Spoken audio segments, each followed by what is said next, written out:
لیکن ظاہر ہے اللہ نے جب کسی سے کوئی بڑا کام لینا ہو تو پھر اس کو وہ سارے گھر، سارے رستے، سارے تجربے، سارے مشاہدے کر کے پھر کوئی فائنل رائے دے، تو انہوں نے وہ دی۔ لیکن کمی یہ رہی کہ جیسے شیخ اکبر کو اس طرح سنجیدگی سے اسٹڈی نہیں کیا گیا ہمارے یہاں، اس طرح پہنچ نہیں پائے نا ابھی طرح تک یہاں۔ ان حضرت مجدد الفسانی رحمۃ اللہ کے بارے میں تو بعد میں ابھی بہت کمی ہے، یعنی یہ گیپ اگر فل ہو جائے تو اب جا کے ہم اس دور میں کھڑے ہو کے پھر کومنٹ کے قابل ہوتے ہیں کہ اب آج کا جو بندہ ہے وہ توحید وجودی یا شہودی میں سے کدھر کو جائے، اور آج کے بندے کے لیے کیا محفوظ راستہ ہے، یا آج کا جو صوفی یا سالک سفر روحانیت پہ یا سیر سلوک میں جا رہا ہے، اس کو کہاں کیا رہنمائی اس سے ملتی ہے، وہ پھر ایک الگ نیا مگر شریعت سب کے لیے برابر ہے، سب نے شریعت کو محفوظ رکھا ہے۔ منظوم ہے۔ شیخ اکبر کا بڑا پیارا جملہ ہے، کہتے ہیں آئین التراب ورب الارباب، یہ عربی میں ان کا بڑا خوبصورت مصرع ہے کہ کہاں وہ سارے خداؤں کا خدا اور سارے سرداروں کا بادشاہوں کا بادشاہ، اور کہاں یہ خاک، کہاں یہ زمین پہ پڑی ہوئی خاک اور مٹی، اس کی کیا مجال ہے کہ اس پہ کلام کرے یا بات کرے، یا اس کی برابری کا یا خدا ہونے کا دعویٰ معاذ اللہ جو عام طور پہ وحدت الوجودی اس میں پایا جاتا ہے، وہ نہیں ہے۔ اپنی نفی کا یہ مطلب نہیں ہے کہ آپ خدا نہ خواستہ دعویٰ کر رہے ہیں، ہاں کوئی دعویٰ کر رہے ہیں، یہ نہیں۔ جب بھی وہ یہ بات کر رہے ہیں، کوئی بھی صوفی کسی بھی لیول، اگر غور کریں اور نیتوں پہ لوگ شک نہ کریں تو نفی کا مطلب تو عاجزی ہے نا بنیادی۔ بالکل، یہ ہے صوفیاء کا پوائنٹ آف ویو۔ وہ جب کہتے ہیں کہے حسین فقیر سائیدہ میں نہ ہی سب تو، یہ ہے وحدت الوجود۔ یہ میں سے صرف میں مراد نہیں، میں سے مراد پوری کائنات مراد ہے۔ جہاں جہاں بھی میں کا کوئی لفظ یا تصور یا کانسیپٹ ہے وہ نہیں ہے، بس تو ہے۔ اور تمام کا تمام جو ہے وہ شریعت کی چھتری کے نیچے سے لا الہ الا اللہ کیا ہے شاہ جی؟ ٹھیک، یہ لا الہ الا اللہ کا ترجمہ ہے سر۔ جی پلیز۔ میرا مولانا صاحب سے سوال ہے کہ جتنے بھی ابھی اولیاء اور جتنے بھی صوفیاء کا ذکر ہوا ہے، ان میں سب مرد حضرات ہی کیوں ہیں؟ ان میں کسی عورت کا ذکر کیوں نہیں ہے؟ میری اتنی زیادہ تو نالج نہیں ہے، پر جتنا میں نے پڑھا ہے اس میں یہ میں نے کہا میں مولانا صاحب سے آج پوچھ لوں۔ ابھی ویسے حضرت رابعہ بصری کا ذکر ہوا نہیں تھا، مگر اب آ گیا ہے کسی نسبت سے جناب سوال۔ حضرت رابعہ بصریہ رحمۃ اللہ علیہا، اصل میں جب ان کا نام لیں تو بصریہ ہے تاکہ یہ والا ٹھیک، یہ جو اشکال ہے یہ ختم ہو جائے۔ طبقات الصوفیاء جو امام سلمی رحمۃ اللہ نے لکھی ہے نا جی، انہوں نے یہ یعنی وہ بنیادی ٹیکسٹ ہے اور متن ہے محات الکتب میں جن سے بات کی ساری بڑی کتابوں میں استفادہ کیا گیا ہے، اس لیے اس کا ریفرنس دے رہا ہوں۔ انہوں نے الگ سے صوفی خواتین جو اس امت میں ہوئی ہیں اسی دور کی، یعنی یہ خود یعنی داتا صاحب سے بھی 100 سال اوپر کے ہیں، 3ری 4تھی صدی ہجری کے امام سلمی رحمۃ اللہ علیہ، انہوں نے اپنے سے اوپر کی ظاہر خواتین کا ذکر کیا ہوگا، تو 1لی صدی، 2ری صدی اور 3ری صدی ہجری کی جو صوفی بزرگ خواتین ہیں اس میں حضرت فاطمہ بلخیہ جن کا ذکر داتا صاحب نے کشف المحجوب میں بھی کیا ہے، مجھے یاد آ گیا۔ اسی طرح اور بھی ایسی خواتین ہیں جن کا باقاعدہ تذکرۃ الصوفیات جیسے تذکرۃ الاولیاء کتاب ہے، امام سلمی نے لکھ دیا، اور اس میں سینکڑوں ایسی پاک باز خواتین اولیاء اہل زہد و تقویٰ ہیں کہ جب کوئی بندہ پڑھتا ہے حتیٰ کہ ابدال لیول کی خواتین۔ ہاں، میں یہی جاننا چاہ رہا تھا کہ جو مدارج ہیں مختلف، ابدال، اوتاد، کتب، غوث، مختلف جو مدارج ہیں پلے کیا، ڈیوٹیاں لگی ہیں جن کی، جیسے ہوتا ہے نا جو تکوینی امور ہیں اس کے اندر، ورنہ یہ ہوتا ہے کہ عبادت میں زہد تقویٰ میں تو بہت مقام، لیکن جو ڈیوٹیاں آفیشل لگتی ہیں جن کو ہم کتب یا ابدال یہ والے الفاظ استعمال کرتے ہیں، نجبا، نقبا، اس میں بھی خواتین کا کردار موجود ہے اولیاء کرام میں، اور یہ بات کہ ہمارے زمانے تک بھی ایسی بزرگ خواتین، یعنی کہ جو تصوف کے سلسلے میں اعلیٰ ترین جو درجے جو ہیں، مدارج ہیں، جیسے فنا فی اللہ کا مقام آفیشلی جو بولا جاتا ہے وہ حضرت رابعہ بصریہ رحمۃ اللہ علیہ کا مقام ہے۔ ہمارے لاہور شہر میں شاہ جی 3-4 مزار ہیں، یعنی سب جانتے ہوں گے، میں برکت کے لیے ویسے نام لے دیتا ہوں، حضرت موج دریا بخاری، میراں سید محمد موج دریا بخاری رحمۃ اللہ علیہ، بڑے مشہور ہستی ہیں لاہور شہر میں جن کا مزار ہے، لیکن کم لوگوں کو پتہ ہے ان کی جو اہلیہ محترمہ ہیں اسی ایریے میں الگ سے ان کا ایک مزار ہے، ان کا عرس بھی ہوتا ہے وہاں پر. اور اس میں گرامی ہے ان کا، وہ ہیں حضرت سیدہ فاطمہ وہ گیلانی، یہ بخاری سید ہیں، وہ گیلانی سادات میں سے ہیں. آپ کی 2 ازواج تھیں اکبر کے دور میں نا. تو یہ جو ہیں حضرت فاطمہ گیلانیہ غوث پاک کی اولاد میں سے ہیں، اور یہ صاحب کرامت ولیہ تھیں. یعنی شوہر نے ایکنالج کیا جس بیوی کی کرامت کو، اس درجے کی ولیہ تھی، اور ان سے دعا، ساری دنیا ان سے دعا کراتی تھی. وہ ان سے کراتے تھے. ایک دن گھر آئے تو درخت تھا بڑا اونچا. اب ان کا چونکہ سادات تھے، ولی پردہ بھی بہت تھا. درخت گھر میں صحن میں تھا لیکن بہت اونچا تھا جہاں کہ انسان کی رسائی ہی نہیں ہے. کپڑے خشک کرنے کے لیے دھو کے اس کے اوپر پڑے ہوئے تھے. حضرت جب گھر آئے نا، پوچھا ہوگا، حیرت سے نہیں، پہلے تو غصے سے دیکھا کہ یہ تو کپڑے زنانہ کپڑے درخت پہ کیسے چلے گئے. جلال سے جب دیکھا نا کیا ہوا، انہوں نے کہا بھئی یہ آپ نے کیا ہوا، بے پردگی ہوئی ہوگی، آپ اوپر گئی ہیں کپڑے ڈالے ہیں، کیا کیسے ڈالے ہیں. انہوں نے کہا میں ابھی آپ کو بتا دیتی ہوں کیسے ڈالے ہیں. جب میں نے دھوئے تھے جگہ نہیں تھی کہ کہاں ڈالوں، دھوپ میں باہر تو جا نہیں سکتی تھی، تو میں نے اس درخت کو کہا کہ میں تو اوپر آ نہیں سکتی، تو نیچے آ. میں نے اپنے کپڑے ڈالنے سوکھنے کے لیے کپڑے ڈالے، کپڑے چلے گئے. انہوں نے کہا اچھا ڈال دی تو اب اتارو گی کیسے؟ ان کا جیسے ڈالے تھے. ان کے سامنے پھر اس درخت کو حکم دیا کہ نیچے آؤ. میں نے اپنے کپڑے اتارے. اس لیول کی ولیہ لاہور شہر میں بھی آرام فرمائے، اور بھی ہیں خواتین. بعد کی جو کتب میں ہمیں ملتا ہے، جو بعد میں لوگ آئے ہیں، ان میں اگر اس قسم کی کرامات بیان ہوتی ہے، کچھ لوگ یہ سمجھتے ہیں کہ بھئی یہ مبالغہ ہے. ہاں تو سمجھ لیں مبالغہ ہے، لیکن اس کا انکار اس لیے نہیں کر سکتے کہ اس کی اصل شریعت میں اگر موجود نہ ہو کوئی ایسی مثال، نہ قرآن میں نہ حدیث میں کبھی کسی غیر نبی سے کوئی وہ ہے سلمان مطلب اور بھی یعنی کہ خرق عادت کوئی واقعہ نہ ہوا ہو نا، تو پھر حیرت ہونی چاہیے، پھر تعجب ہونا چاہیے کہ یار ان سے کیسے ہو گیا. آپ کا یہ فرمانا ہے کہ یہ ایک طرح سے جاری ہے، اور یہ بات بالکل جاری ہے. صحابہ میں تابعین، یعنی کوئی ایک دور بھی اس سے خالی ملے نا ہمیں تو پھر بھی ہم کہیں. معجزہ تو ممکن نہیں ہے، مگر کرامت جو ہے آپ کا کہنا ہے کہ معجزہ تو انبیاء کے ساتھ، کرامت اولیاء کے ساتھ خاص ہے. کرامت کا جب آپ انکار کر دیتے ہیں نا تو گویا آپ قرآن کا انکار کر رہے ہیں. ایک ہوتا ہے امکان، ایک ہوتا ہے وقوع. تو قرآن ہمیں یہ سمجھا رہا ہے کہ بھئی یہ واقعہ اگر پچھلی امتوں میں پیش آ گیا تو یہ تو سب سے افضل امت ہے. اگر سلیمان علیہ السلام کے امتی سے یہ تخت بلقیس کا آ سکتا ہے تو جو امام الانبیاء ہو، تمام انبیاء سے سپیریئر ہو، اس کی امتی کی پاور و طاقت روحانی کیا ہوگی، یا اس کی عزت و شرف اللہ کے نزدیک کیا ہوگی. ایک بات آپ بھی جو آپ نے کی، میں چاہتا تھا کہ یہ ضرور اس کو ذرا اس کی وضاحت ہو جائے، اور نیر چلی جائے وضاحت.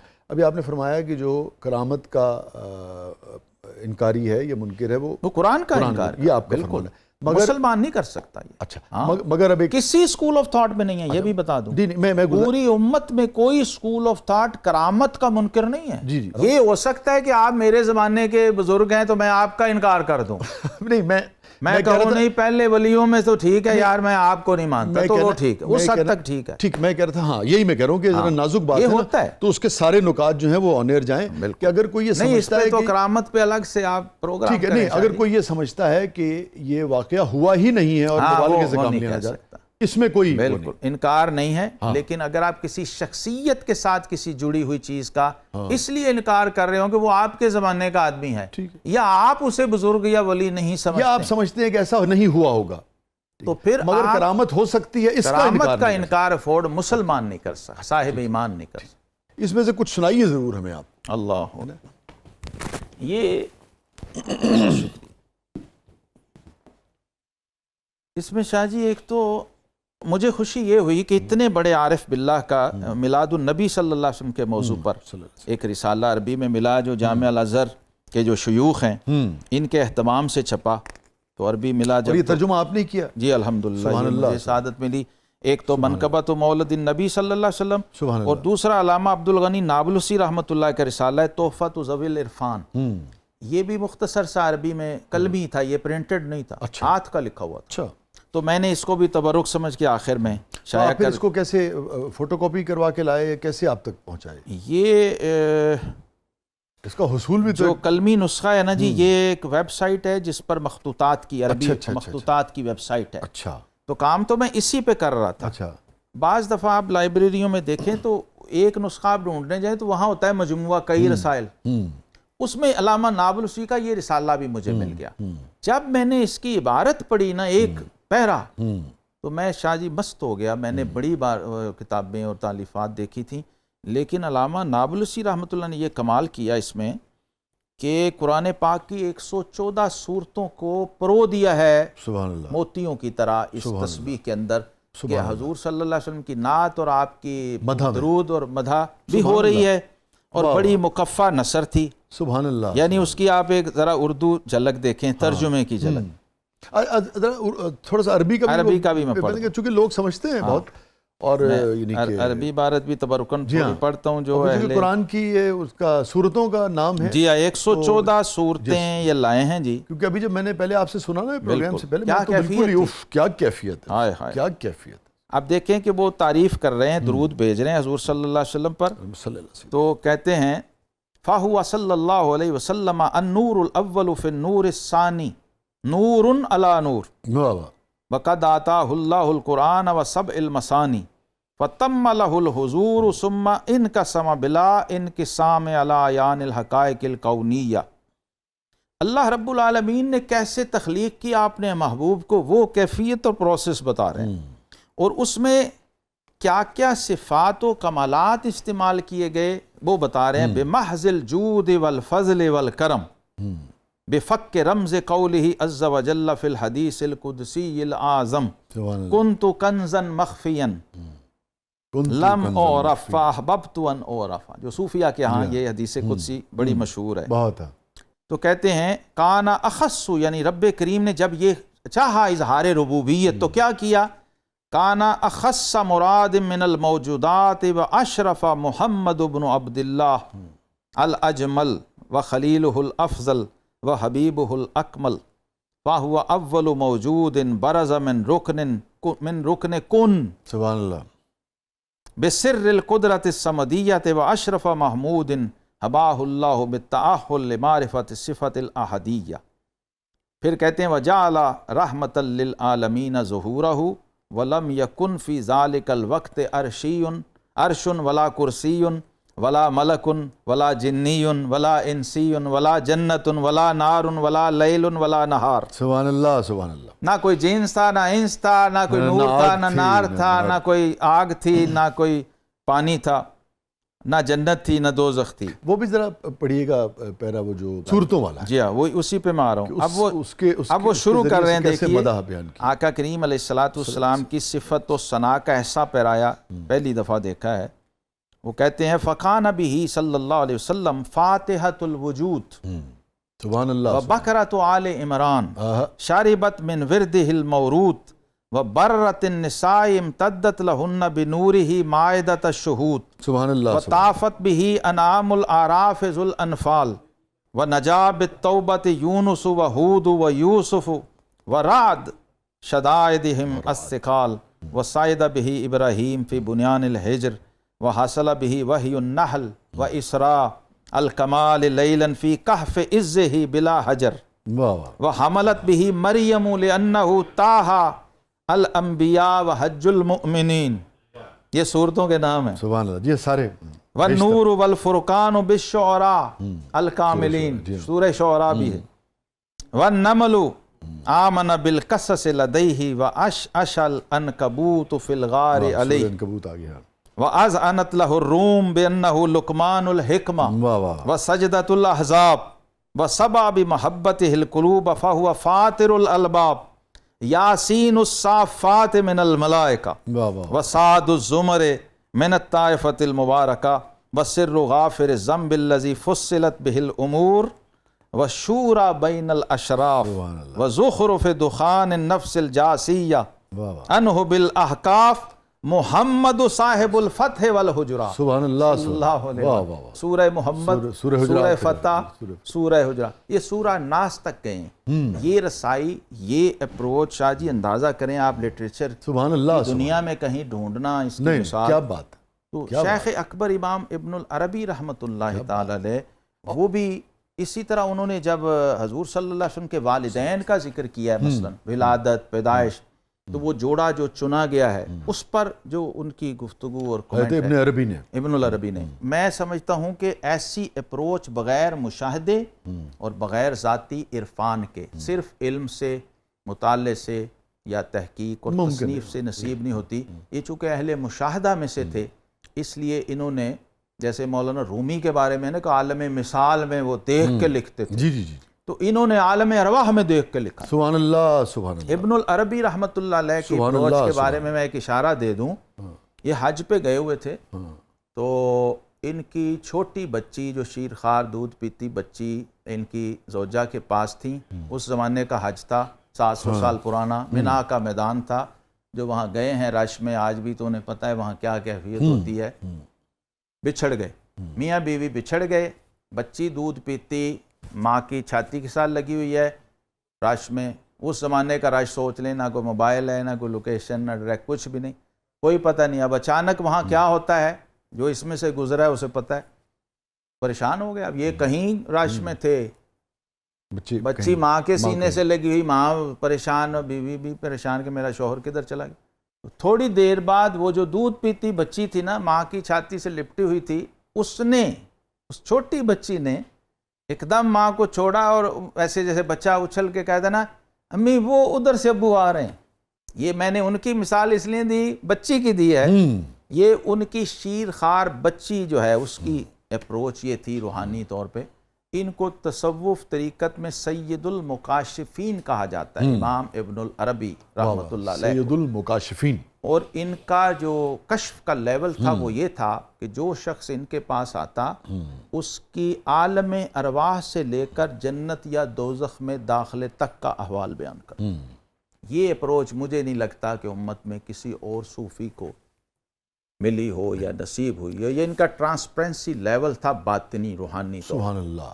یہ جتنی ٹرمز ہم سنتے ہیں نا وہ سب ان کا روز کا تجربہ تھا، شیخ اکبر کا، یہ طی الارض کا، ایک ملک سے دوسرے ملک پہنچ جانا، ایک بر اعظم سے دوسرے بر اعظم پہنچ جانا، وہ اپنا بوریا ادھر ڈالنا اور نکل جانا۔ یہ موجودہ ٹرکش ڈراموں میں کچھ کیفیات ان کی دکھائی گئی، ان کے علم و فضل کی۔ ان کی ایک کتاب ہے المواقع النجوم۔ المواقع النجوم جو ہے غالباً 3 جلدوں میں بھی میں نے پچھلے دنوں منگوائی باہر سے، وہ بھی زیارت کے قابل کتاب ہے۔ پہلے تو صرف زیارت کریں ان کی کتاب اور بندہ رش کرے اپنی قسمت پہ، بھی میں نے یہ دیکھی ہوئی ہے۔ جب مجھے اشفاق صاحب یاد آ گئے، اشفاق احمد صاحب مرحوم بابا جی، وہ بھی میں نے خود سنا ان سے یہ واقعہ۔ وہ کہتے ہیں میں کہیں لیکچر دے رہا تھا، نوجوان تھے یونیورسٹیوں کالجوں کے، تو جب میں نے فارغ ہو گیا سارے چائے وغیرہ، تو ایک نوجوان آیا مجھے، کہتا ہے میں نے آپ سے کوئی بات الگ سے کرنی ہے، تو میرا ہاتھ پکڑ کے مجھے کونے میں لے گیا۔ میں کہا بیٹا بتاؤ۔ کہتا ہے سر میں نے آپ سے فصوص الحکم پڑھنی ہے۔ کہتے میں بڑا ہنسا، تو میں نے کہا کہ بیٹے اگر مجھے فصوص الحکم آتی ہوتی اور میں تمہیں پڑھا بھی دیتا تو مجھے اتنی خوشی نہ ہوتی جتنے مجھے اس بات کی خوشی ہے کہ تمہیں فصوص الحکم کا نام آتا ہے۔ اس کتاب کا تمہیں پتہ ہے کہ یہ بھی کوئی کتاب ہے۔ تو آپ یقین کریں کہ شیخ اکبر ایسی ہی شخصیت ہیں، ان کی کتاب بھی، ٹائٹل بھی جس نے دیکھا ہو یا اس کا نام بھی آتا ہو اس دور میں کسی کو، تو ہم اس کو پڑھا لکھا آدمی سمجھتے ہیں کہ یار یہ بڑا ریئر آدمی، بڑا قیمتی آدمی، اس کو ان کا نام، وہ اس لیول کی شخصیت ہیں۔ چاہے جائے کہ ان کے معارف سے کسی کو کوئی حصہ یا ان کے سمندر علم سے، بحر علم سے کوئی قطرہ نصیب مل جائے۔ یہ جو ابھی آپ نے مواقع النجوم کی بات کی، اس کا موضوع کیا ہے؟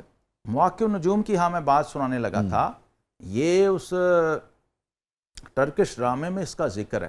چونکہ میں دیکھتا رہتا ہوں نا تو مجھے انٹرسٹ یہ ہوتا ہے کہ یہ اس میں کیا ہائی لائٹ کیا کیا ہو۔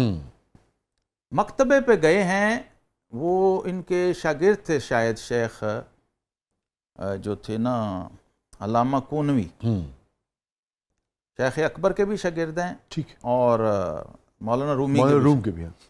اچھا، دمشق میں ایک مکتبے پر جو اس وقت یورپ کا بڑا جو پادری اور عالم تھا نا ان کا، وہ یہ کتاب ڈھونڈتے ہوئے مکتبے پہ آیا۔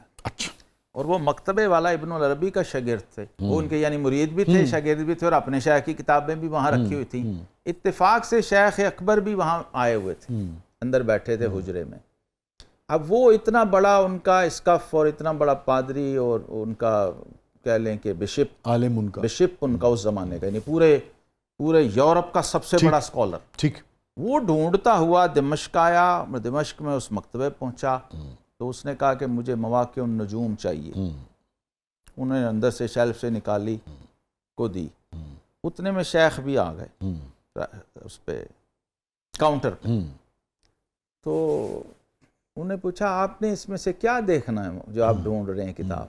اس بشپ سے پوچھا، وہ تو آپ بڑا آدمی تھا، انہوں نے کہا آپ کیوں پوچھ رہے ہیں، آپ کون ہیں؟ انہوں نے کہا میں اس کتاب کا مصنف۔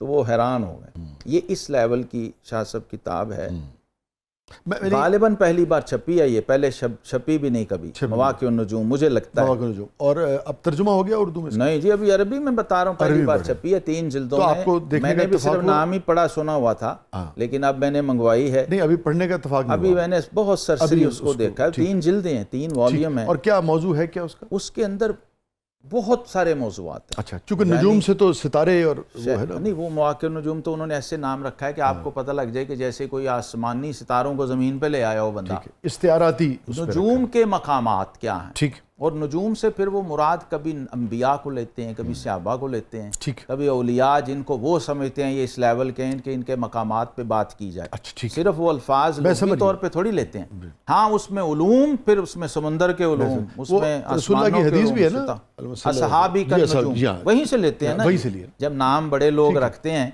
یا قرآن سے کہیں لیتے ہیں یا حدیث سے لیتے ہیں، بہت ہی معروف حدیثوں میں مناسبت بنتی ہو۔ میرے اصحاب جو ہیں وہ ستاروں کی طرح ہیں، جس کی بھی پیروی کرو گے۔ شیخ جو ہیں بعض ان کی کتابیں ایسی ہیں جس میں وہ علوم کی ورائٹی ہے بہت ساری، یہ چونکہ 3 جلدوں میں یہ کتاب ہے تو اس میں معارف، علوم، سائنس، جس چیز تک وہ گئے اس کا ہونے والا کوئی تجربہ اس میں انہوں نے بیان کر دیا۔ ٹھیک، جیسے فتوحات مکیہ ہے، یہ کسی کوئی ایک علم پہ نہیں ہے، اس کے اندر تفسیر ہے، اس کے اندر حدیث ہے۔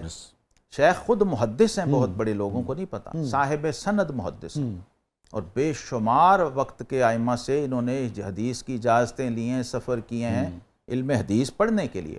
اس کتاب کے مقدمے میں آپ کو یہ ابھی پیش کرتا ہوں، علم کے بہت سارے جو شاخیں ہیں ان سب کو وہ کیا ہوا ہے نا اس کے اندر۔ اس مواقع النجوم میں بھی انہوں نے ایسا کیا، یعنی مواقع النجوم دیکھ کے ہی پتہ لگ سکتا ہے کہ شیخ اکبر کی کتنے علوم پہ دسترس اور رسائی اور ان کو طبق و راس۔ ٹھیک ہے علامہ صاحب، مجھے بریک پہ جانا ہے، واپس آ کر یہیں سے ہم کنٹینیو کرتے ہیں اپنی گفتگو۔ ناظرین اسٹے ود اس، چھوڑے دیں وقفے کے بعد واپس آتے ہیں۔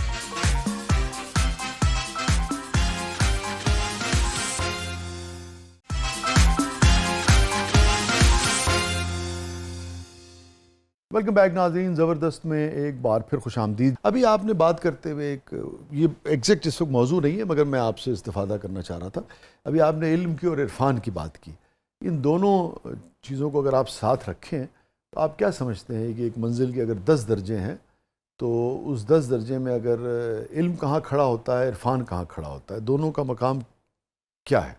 علم جو ہے نا یہ پہلے سے شروع ہوتا ہے اور آخری تک آپ کے ساتھ رہتا ہے، لیکن جو عرفان ہے یہ آپ کو آخری درجوں میں یا 8ویں یا 9ویں یا 10ویں پہ جا کے کہیں تھوڑی بہت اس کی سمجھ آتی ہے۔ عرفان سے مراد ہے معرفت۔ جی، تو اس کا مطلب ہے کہ عرفان جو ہے وہ اگر کسی کو عطا ہو تو علم اس کے اندر پھر موجود ہی ہے، یعنی ہر عارف عالم ہے، ہر عالم عارف نہیں ہے۔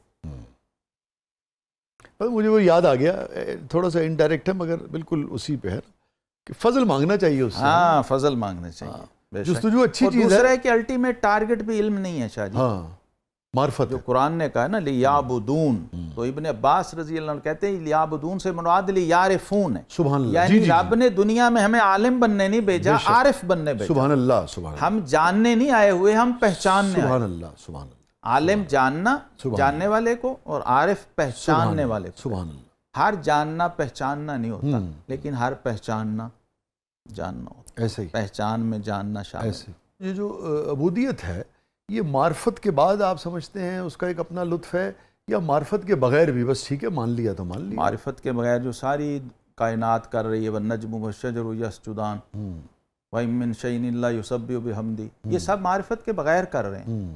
انسان کو اس لیے پیدا کیا تھا سبحان اللہ، کہ یہ معرفت کے ساتھ عبادت کرے، واہ واہ، کیونکہ اس میں معبود کو زیادہ پسند ہے یہ چیز کہ جو میری عبادت واہ کرے واہ واہ، مجھے جانتا ہی نہ ہو۔ واہ واہ واہ، مثلا آپ جس نے اپنے نفس کو پہچانا وہ اپنے رب کو پہچانا۔ وہ کیا وہ عبادت ہے؟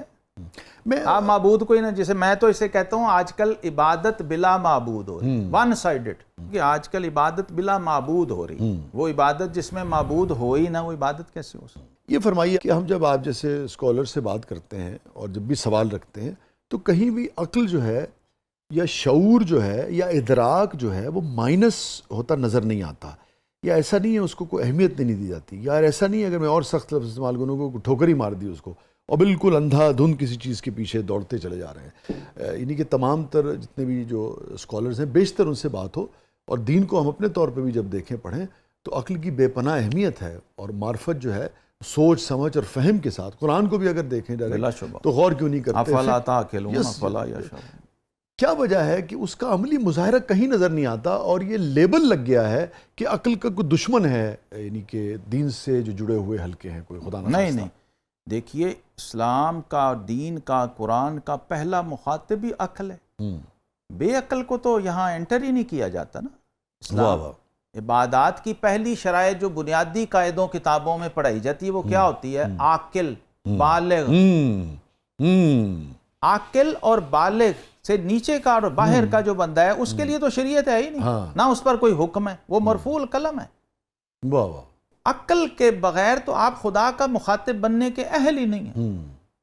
اور رب کائنات قرآن میں بار بار بار بار تکرار کے ساتھ اس کو لے کے آتے ہیں، اور جب بندہ آپ کہیں کہ یہ تو مطلب عقل نہیں ہے یا عقل آپ نے مائنس کر دی یا نکال دی، تو اب آپ تو اس قابل ہی نہیں کہ کسی بھی حکم کا اطلاق آپ پہ ہو۔ اس لیے پہلی معرفت کی، علم کی، عرفان کی پہلی شرط عقل کا بھی عام لیول نہیں، بڑی ہائی لیول کا سپر وزڈم چاہیے، یہ ضرور ہے آپ نماز پڑھ سکیں۔ شعور کے بغیر شاہ جی میں آج کل یہ بات کر رہا ہوں، عبادت، بندگی اور علم اور جو بھی دین ایک شعوری ہے، ایک لا شعوری ہے۔ جو شعوری ہے وہ اسلام کا مطلوب ہے، سبحان اللہ۔ جو لا شعوری ہے اس سے کسی کا کوئی کنسرن لینا دینا نہیں، نہ اس پر کسی اجر و ثواب کا کوئی امکان ہے، نہ اطلاق ہے، نہ وہ طلب کیا گیا ہے۔ ہاں، مطلوب بھی نہیں۔ جو سجدہ آپ رب کو شعور عبودیت کے بغیر کر رہے ہیں وہ سجدہ کب ہے؟ وہ تو قرآن ہے فوائل للمصلین الذین من صلاتہم ساہون۔ لوگ تو اپنی چوریوں، گناہوں، بدکاریوں سے جہنم میں جائیں گے، یہ اپنی نماز سے جہنم میں جا رہا ہے معاذ اللہ۔ صوفی نے یہاں تک کہہ دی نا، کھوجی کافر چنگا۔ ہائے ہائے، بے شک۔ اور اقبال نے کہا دل ہے مسلمان تیرا نہ میرا، تو بھی نمازی میں بھی نمازی۔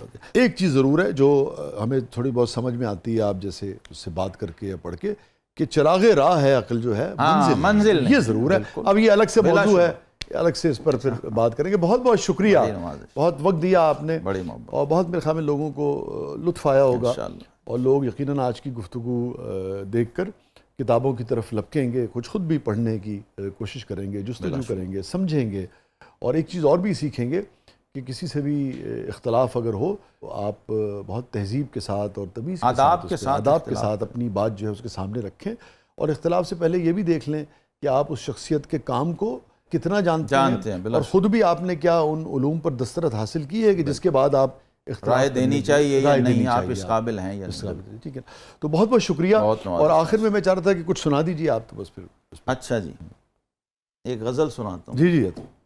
مٹی، آگ اور پانی لوگ، واہ، مٹی، آگ اور پانی لوگ، مٹی، آگ اور پانی لوگ، مستی میں ہیں فانی لوگ، واہ، اور جوں ہی سچی بات کہی، جوں ہی سچی بات کہی، ہو گئے دشمن جانی لوگ، اور دیکھو کرنے بیٹھ گئے پھر وہ بات پرانی لوگ، واہ واہ، دیکھو کرنے بیٹھ گئے پھر وہ بات پرانی لوگ، اور مجھ سے سننے آئے ہیں، مجھ سے سننے آئے ہیں میری نظم کہانی لوگ، صحراؤں سے الجھیں گے، صحراؤں سے الجھیں گے ایک دن یہ بارانی لوگ، کیا کہنے، اور آخر شر کے ہاتھ لگے، آخر شر کے ہاتھ لگے، شر کے تھے جو بانی لوگ، واہ واہ یہی ہوتا ہے. واہ آخر شر کے ہاتھ لگے. شر کے تھے جو بانی لوگ. شر کے تھے جو بانی. اور جانے کیسے کرتے ہیں, جانے کیسے کرتے ہیں دنیا کی دربانی.